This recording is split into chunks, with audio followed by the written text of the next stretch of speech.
Assalamualaikum warahmatullahi wabarakatuh. Sebelumnya perkenalkan, nama saya Ceng Yusri Layatullah dari kelompok 2 basis data, yang mana di sini kelompok kami akan membahas seputar tentang basis data, yang mana basis data yang merupakan bagian penting dalam sistem informasi modern. Kita akan memahami mulai dari definisi, tujuan, hingga struktur sistem basis data secara keseluruhan. Untuk yang pertama ada definisi basis data. Secara bahasa, kata basis bisa diartikan sebagai markas, tempat berkumpul, atau tempat penyimpanan. Sedangkan data merupakan representasi dari fakta atau objek yang terekam, bisa berupa angka, huruf, simbol, teks, gambar, hingga suara. Nah, maka dari itu, basis data adalah kumpulan data yang saling berhubungan, disimpan secara bersama agar bisa dimanfaatkan kembali dengan cepat dan mudah. Dan untuk yang selanjutnya ada tujuan pemanfaatan basis data. Untuk tujuannya yaitu dari pemanfaatan basis data sangat beragam. Yang pertama adalah kecepatan dan kemudahan dalam mengakses data, lalu efisiensi ruang penyimpanan, yang artinya data dapat disimpan dengan lebih optimal. Yang ketiga adalah keakuratan, memastikan data yang disimpan benar. Dan yang keempat, ketersediaan, yakni data mudah diakses kapan saja. Dan untuk yang selanjutnya yaitu kelengkapan data. Lalu ada keamanan, yaitu perlindungan data dari akses yang tidak sah. Dan terakhir, kebersamaan, artinya data dapat digunakan secara bersama oleh banyak pihak. Dan yang selanjutnya yaitu pemakaian basis data. Basis data tidak hanya digunakan dalam dunia teknologi saja, melainkan hampir di semua sistem kehidupan yang membutuhkan pengelolaan informasi, karena faktanya semua sistem pasti berhubungan dengan data atau fakta yang perlu disimpan dan dikelola. Untuk yang selanjutnya ada bahasa basis data. Nah, untuk bahasa dalam basis data sendiri ada dibagi menjadi dua kategori utama. Yang pertama, ada Data Definition Language atau DDL yang digunakan untuk membuat dan mengatur struktur basis data, seperti membuat tabel atau indeks. Dan yang kedua ada Data Manipulation Language atau DML yang digunakan untuk memanipulasi data, misalnya menambah data dengan insert, menghapus dengan delete, dan mengubah data menggunakan update. Dan untuk yang selanjutnya akan disampaikan oleh anggota dari kelompok kami. Baik, di sini saya akan menjelaskan sistem basis data. Sistem basis data adalah kumpulan data yang terstruktur atau disimpan secara elektronik pada komputer. Nah, adapun keuntungan dan kerugiannya dalam pemakaian sistem basis data, diantaranya keuntungannya adalah mengurangi redundansi. Maksudnya, data yang sama pada beberapa aplikasi cukup disimpan sekali saja. Contohnya, Indomart, Sepima atau member, dan sebagainya. Adapun keuntungan selanjutnya yaitu data dapat dipakai bersama-sama. Maksudnya, data yang sama dapat diakses oleh beberapa user pada saat bersamaan. Nah, adapun juga keuntungannya memudahkan penerapan standarisasi, jaminan security. Maksudnya, data hanya dapat diakses oleh yang berhak. Nah, selanjutnya menyeimbangkan kebutuhan. Adapun kerugiannya dalam pemakaian sistem basis data yaitu mahal, kompleks, atau prosedur backup dan recovery sulit.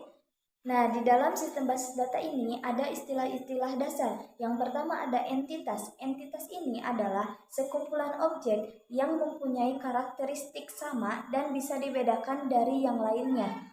Objek ini dapat berupa barang, orang, tempat, atau suatu kejadian. Contohnya ada pegawai, nilai, mobil, dan sebagainya. Yang kedua ada atribut. Atribut ini adalah deskripsi data yang bisa mengidentifikasi identitas. Misalnya, entitas mobil adalah merek mobil, nomor mobil, atau warna mobil, dan sebagainya. Yang ketiga ada field. Field ini lokasi penyimpanan untuk salah satu elemen data tersebut.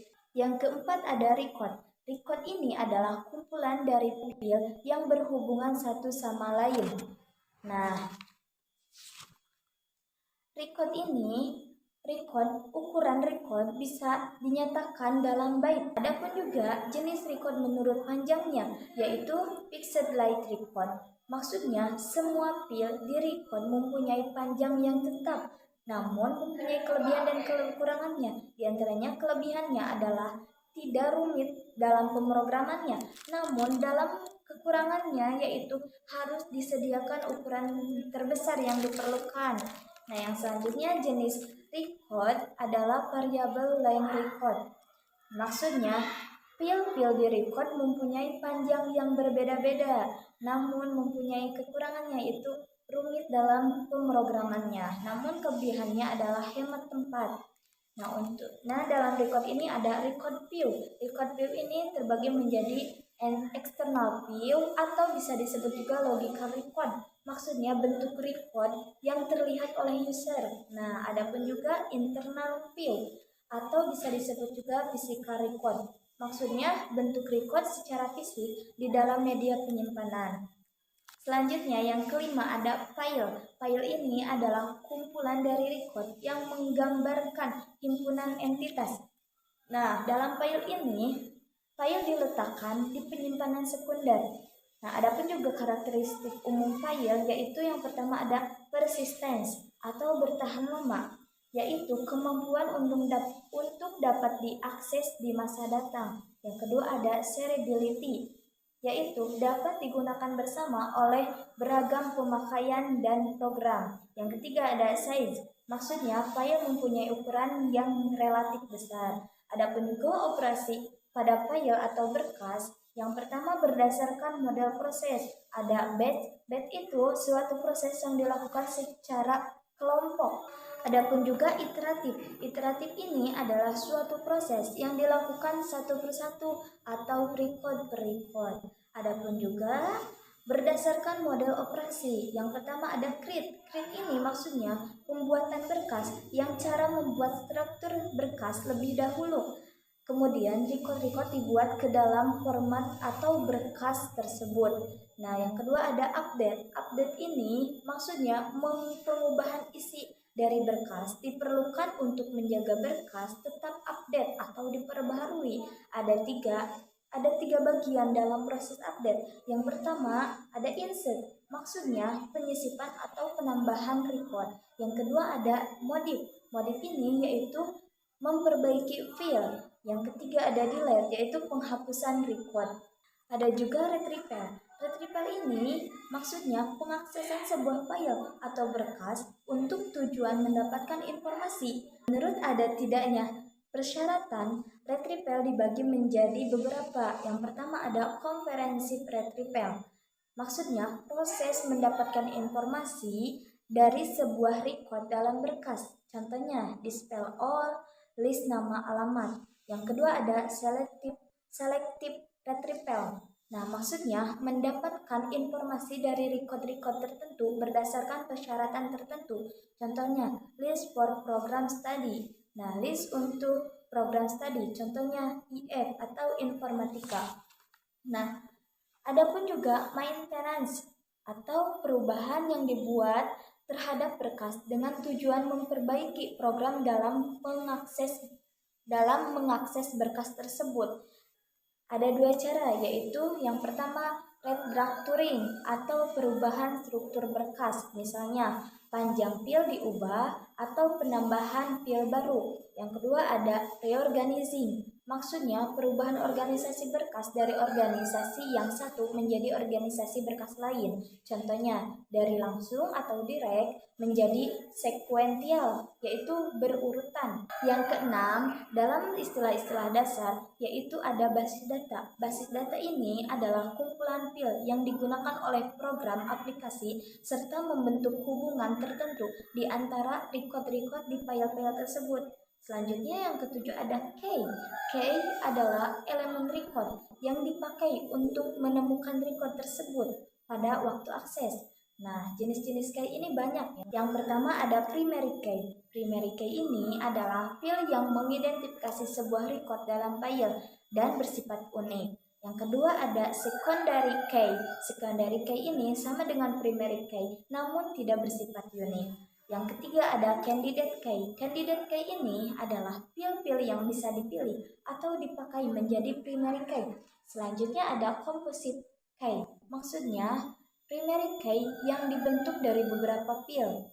Yang terakhir ada foreign key. Foreign key ini pil yang bukan key tetapi adalah key pada file yang lain. Yang terakhir ada jenis file berdasarkan fungsinya. Yang pertama ada master file. Master file ini adalah berisi data statis atau data tentang satu sisi dari organisasi. Nah, master file ini berisi data historis. Yang kedua ada transaction file, yaitu berisi data yang akan mengupdate master file atau berisi kejadian atau perubahan terhadap sesuatu yang statusnya disimpan dalam master file. Yang ketiga ada report file, yaitu berisi data yang bentuknya telah disesuaikan untuk kepentingan user. Nah, report file ini data yang akan ditampilkan pada monitor atau data yang akan dicek, dan report file dihasilkan oleh report writer atau application program. Sekian materi tentang sistem basis data, selanjutnya akan disampaikan oleh teman saya. Baik, di sini saya akan menjelaskan tentang IRD dan model basis data. Sebelumnya, kita ke definisi IRD dulu. IRD itu adalah Entity Relation Diagram. IRD merupakan suatu diagram yang berisi komponen-komponen himpunan entitas dan himpunan relasi yang dilengkapi dengan atribut-atribut. Simbol-simbol yang digunakan dalam IRD itu ada 4. Yang pertama entity, yang kedua atribut, yang ketiga relasi, dan yang keempat link. Kita ke yang pertama dulu. Yang pertama itu adalah entity. Entity merupakan himpunan objek seperti orang, benda, serta lokasi, baik abstrak maupun nyata, di mana data disimpan. Pada umumnya, entitas diberi nama dengan kata benda. Klasifikasi entity itu ada 2, yaitu entity reguler dan entity lemah. Entity reguler merupakan entity yang bersifat umum dan dapat berdiri sendiri. Contohnya mahasiswa, dosen, matkul. Dan yang kedua, entity lemah. Entity yang keberadaannya tergantung pada entity lain, di mana tidak mempengaruhi sistem secara keseluruhan. Simbol entity biasanya disimbolkan dengan persegi panjang. Entitas itu untuk entitas. Dan yang kedua itu adalah atribut. Sesuatu yang menjelaskan apa sebenarnya yang dimaksud entitas maupun relasi, sehingga sering disebut elemen data dari entitas dan relasi. Simbol atribut biasanya disimbolkan opal tapi ke samping. Yang ketiga, relasi. Relasi merupakan suatu hubungan yang terjadi antar himpunan entitas, di mana relasi biasa diberi nama dengan kata kerja. Simbol relasi biasanya disimbolkan dengan ketupat. Yang keempat, simbol IRD itu adalah link. Sebagai penghubung antara himpunan relasi dengan himpunan entitas dan himpunan entitas dengan atributnya. Link biasanya disimbolkan dengan garis lurus. Kardinalitas atau derajat relasi menunjukkan hubungan maksimal yang terjadi dari himpunan entitas yang satu ke himpunan entitas yang lain, dan begitu sebaliknya. Diagram IR juga menunjukkan tingkat hubungan yang terjadi antar entitas di mana dibagi menjadi 3, yaitu yang pertama one to one. Contohnya di sini ada sekolah dipimpin oleh kepala sekolah. Jadi kepala sekolah hanya bisa memimpin satu sekolah, dan sekolah juga dipimpin dengan satu kepala sekolah, jadi tidak boleh ada 2 atau apalagi banyak. Nah, sekolah ini adalah sebagai entitas, dipimpin ini adalah sebagai relasi, dan kepala sekolah ini juga entitas. Yang kedua itu adalah one to many. Jadi ibu memiliki anak. Jadi ibu bisa memiliki beberapa anak, tetapi anak hanya bisa dimiliki oleh satu ibu. Selanjutnya itu ada many to many. Di sini adalah pelanggan membeli barang. Pelanggan bisa membeli beberapa barang, dan barang juga bisa dibeli oleh beberapa pelanggan.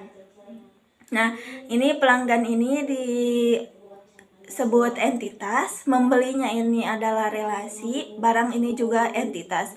Nah, garis ini garis yang menghubungkan antara pelanggan, membeli atau barang itu disebut link. Nah, yang ini di atasnya ini disebut atribut. Ini yang kode pelanggan itu disebut atribut, nama pelanggan disebut atribut, alamat disebut atribut, kode pelanggan disebut atribut, dan ini pokoknya mah yang ini disebut atribut. Tapi yang kode pelanggan di atas itu disebut primary key. Yang di bawahnya itu adalah secondary key. Nah, selanjutnya itu ada kamus data. Kamus data adalah kumpulan deskripsi objek atau item data dalam basis data yang dapat dirujuk oleh programmer atau orang lain. Kamus data adalah repository metadata pusat. Kamus data menjelaskan desain logika sebagai basis yang diperlukan untuk menetapkan sistem yang akan dibuat. Jadi, kamus data menjelaskan secara rinci atribut yang ada pada tabel. Nah, biasanya yang sudah kayak tadi ya, yang kayak many to many ini. Nah, di kamus datanya ini dibuat biasanya di Word, yaitu dengan menggunakan tabel kayak nomor.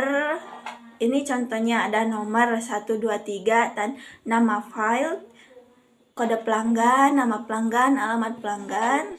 Ini jadi di tabel, dibuat tabel gitu. Model basis data, secara umum ada 3 model yang digunakan. Yang pertama itu adalah model hierarki, yang kedua model jaringan, dan yang ketiga model relasional.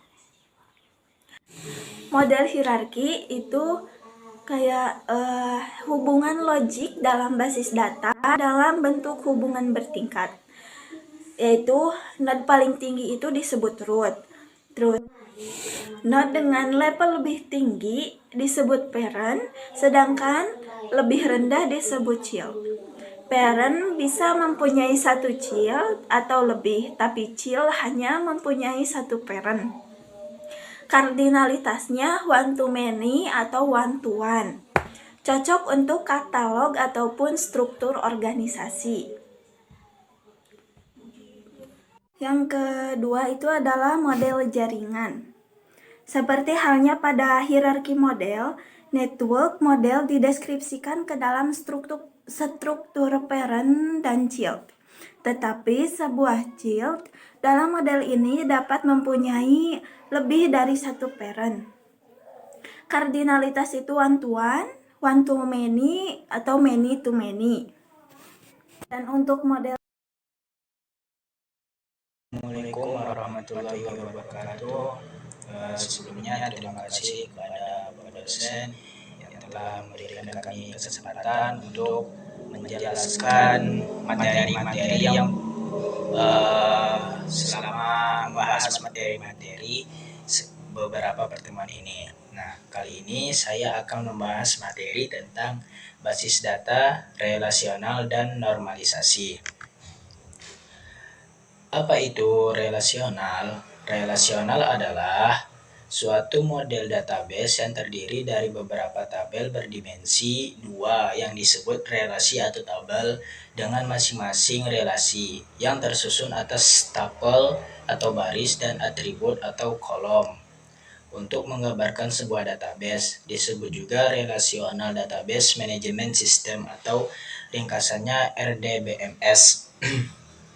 Nah, keuntungan relasional itu ada 4. Yang pertama, dapat mengakomodasi berbagai kebutuhan pengelolaan database yang ada di dunia nyata. Yang kedua, pencarian data dari suatu tabel atau banyak tabel dapat dilakukan dengan cepat. Yang ketiga, merupakan model paling sederhana dibandingkan dengan model jaringan atau network atau model hierarki sehingga mudah dalam penggunaannya. Yang keempat, karena sederhana, maka membuat pekerjaan seorang programmer menjadi lebih mudah, yaitu dalam melakukan berbagai operasi data seperti query, insert, update, delete, dan lainnya.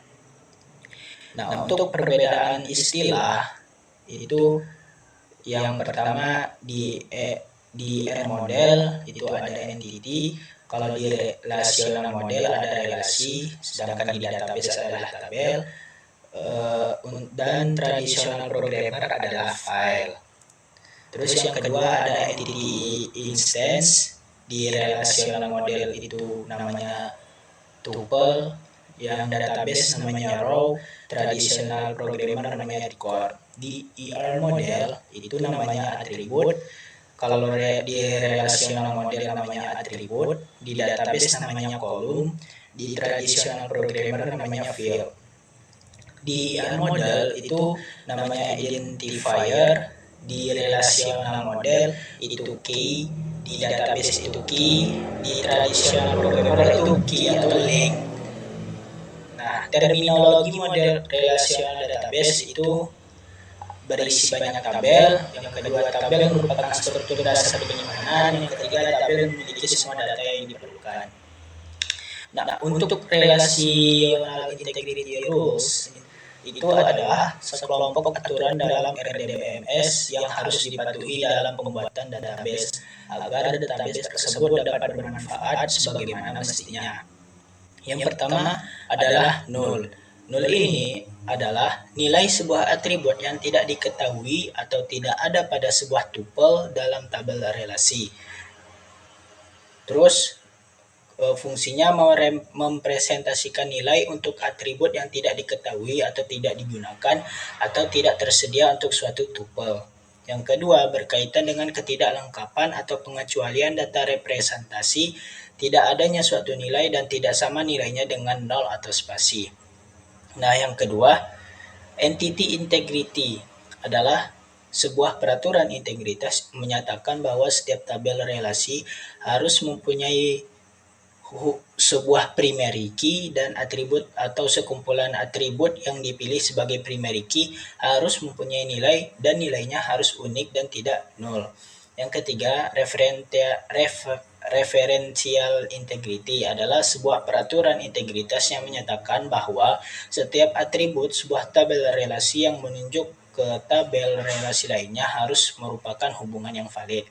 Yang keempat, domain integrity adalah sebuah peraturan integritas yang menyatakan bahwa setiap data yang dimasukkan ke dalam suatu kolom sesuai dengan tipe daya yang dibuat pun dengan panjang karakternya. Nah, untuk normalisasi itu adalah teknis analisis data yang mengatur atribut data dalam kelompok untuk membuat relasi yang tidak redundansi. Untuk tujuan normalisasi itu ada dua. Yang pertama, untuk menghilangkan redundansi data. Yang kedua, untuk mempermudah permodifikasian data. Untuk proses normalisasi, yaitu data diuraikan dalam bentuk tabel, selanjutnya dianalisis berdasarkan persyaratan tertentu ke beberapa tingkat. Apabila tabel yang diuji belum memenuhi persyaratan tertentu, maka tabel tersebut perlu dipecah menjadi beberapa tabel yang lebih sederhana sampai memenuhi bentuk yang optimal.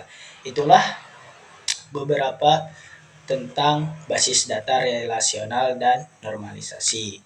Demikian yang bisa saya sampaikan. Wallahu muwaffiq ila aqwamit thoriq. Wassalamualaikum warahmatullahi wabarakatuh.